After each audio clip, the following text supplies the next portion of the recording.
Welcome back. It's episode 2 of the Bradby Special right here. And of course, a big thank you to our partners, Siet, for putting all this together. Siet, of course, is the car radio's partner for both schools, Rugby at Trinity, Rugby at Royal. And we've got Varun back on the show with us. Welcome back, Varun. Thank you so much. We've got Murad also basically from Trinity. And of course, Shang representing our partners, Siet, on the show. In the previous episode, we spoke about Bradby per se. We spoke about the amount of work that goes into actually putting a spectacle of this nature together. It's really not easy. Now, what basically we're looking at with individuals right now who've played the Bradby, who obviously, lived the euphoria. Where and how has that actually helped them? Varun, let me start with you. You've not only played the Bradby, you also represented school. You played the big match, right? At the end of the day, how much of that and the learnings of that have you taken into your corporate career? Sure, I suppose, right, have the privilege of having played a bit of cricket at school as well as playing a fair bit of rugby. I think just from the very basics, right, as a junior, going to the basics of being punctual, holding yourself accountable.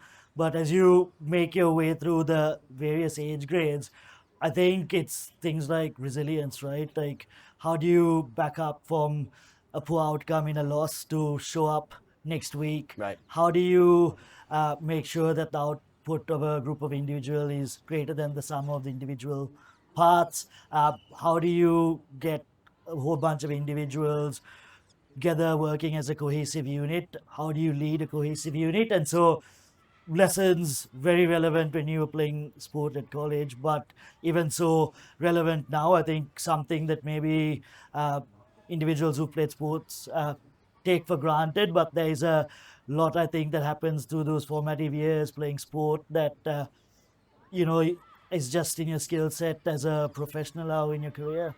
And Murad, obviously, with the Bradby, you've made friends, lifelong friends from Royal, and obviously you're in touch with them. You're working in Colombo, you're meeting them all the time.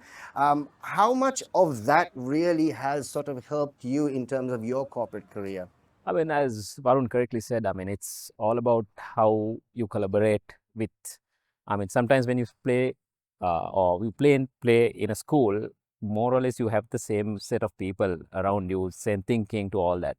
But when when you open up, I mean, you go out to the corporate, that's where you learn. I mean, that it was not the same people whom you were working with. Right. I mean, your team had a lot of diversification, right? It's that's where you try to connect the dots. Say, okay, look, this is how it was, and well, definitely with even with friends from other schools, right? I mean, how you manage it, how you negotiate. I mean, negotiate is not always a deal that you have to negotiate. It's everything is negotiation in life, right? So how you do that, how you mingle, or how you gel in to a society of different societies is I mean, that's something that I think this sport definitely will teach you, and any sport for that matter.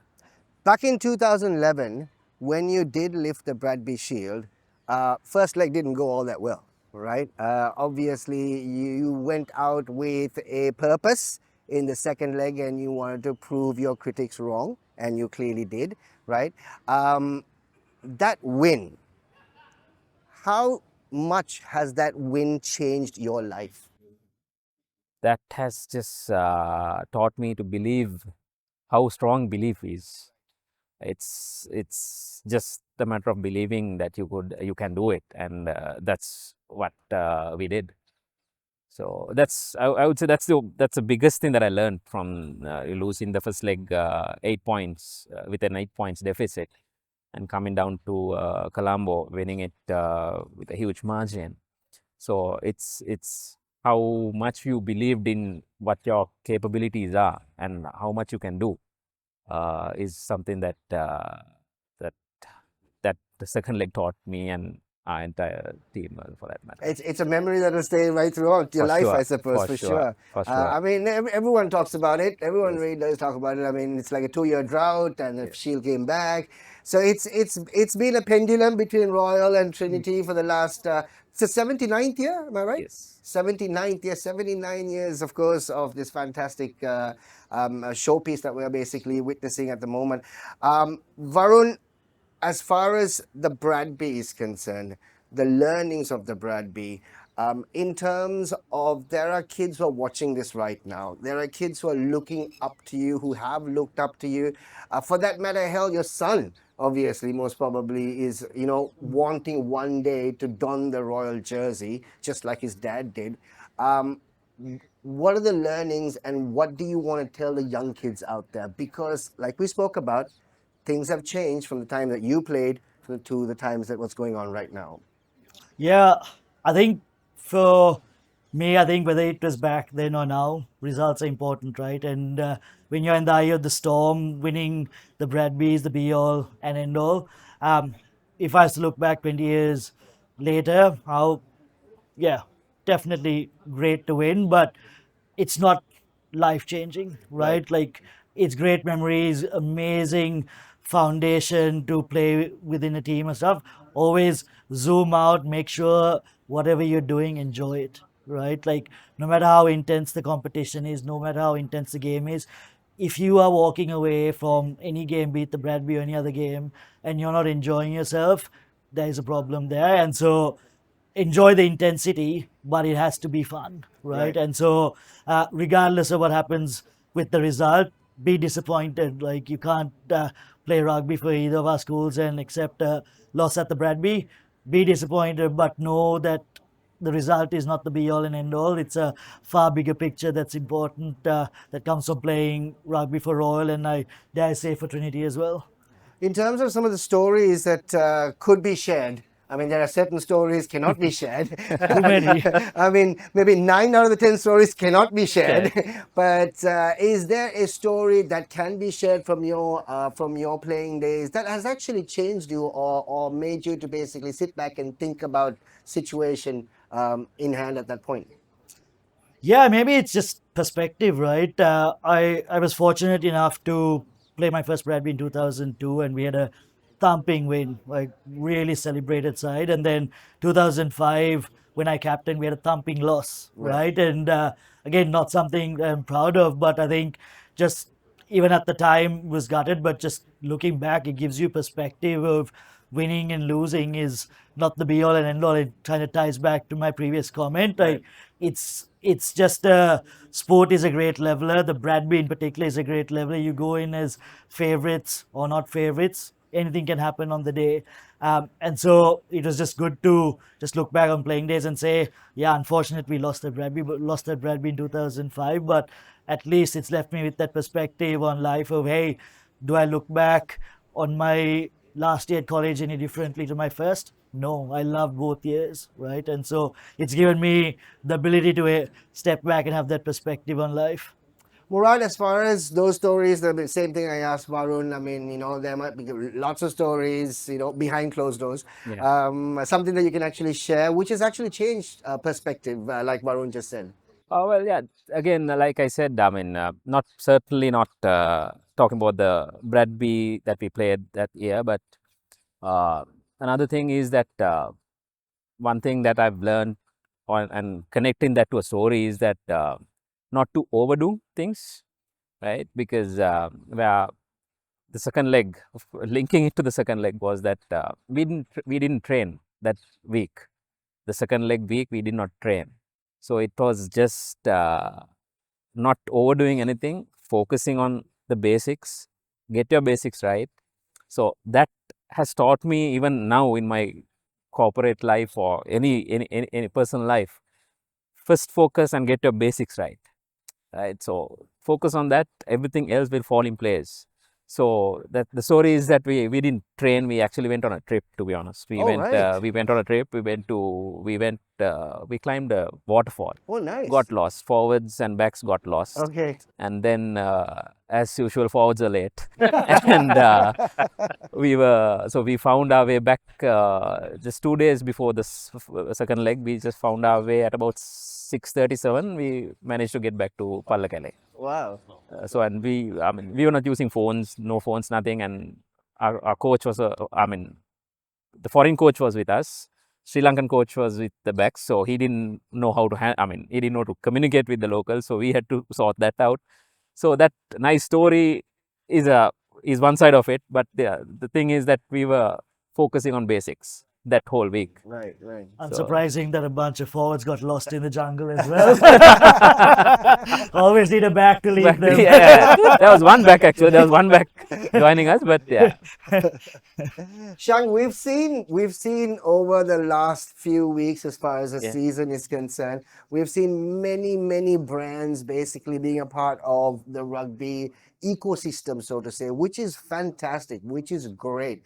But you've decided to actually back rivals, right? You've decided to basically go ahead with, like we said, the El Clasico as far as the rugby games are concerned. Why?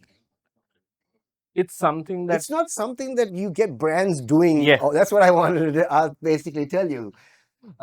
as I said previously, main reason was we wanted to back to leading schools. And who else to back? Right.